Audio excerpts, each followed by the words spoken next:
follows the political scene in Israel very, very closely. I want to get some analysis from you on this one. What do you make of Livni? I think, more than hinting here to Benny Gantz, the former IDF chief of staff, it's time to decide what you're going to do.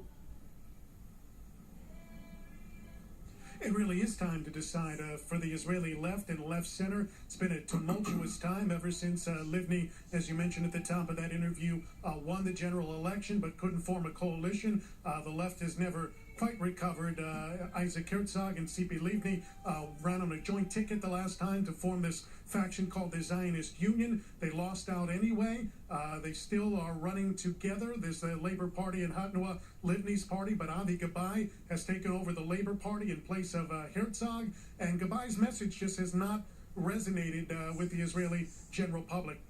Former member of the cabinet under Prime Minister Benjamin Netanyahu had an ideological split, wound up joining the Labor Party, ran for leadership, and won surprisingly, but he's swerved on the issues. He's been trying to generate a new base on the right while keeping the Labor base in play, and it hasn't worked with either side. The Labor Party, and as a result, the Zionist Union as a whole has plummeted in the polls, and Livni really needs to make a decision fairly quickly here, especially with elections likely looming. Is she going to stick it out in this partnership with Avi Gabay and the Labor Party? Is she going to break out on her own? Her party is very, very small, the Hatnua Party. Does she join an alliance with Benny Gantz or maybe some new formed party coming up in the next election? She's really stuck right now and has to explore her options. I don't see the Zionist Union really lasting. Gabay's numbers are tanking, and I think Livni sees the writing on the wall and is looking for another option at the moment. And they really have to decide fast, Mike, don't they? Because they're talking about this possibility for snap elections. There are a few pieces of legislation that have the potential to shake this coalition and even break it up, right?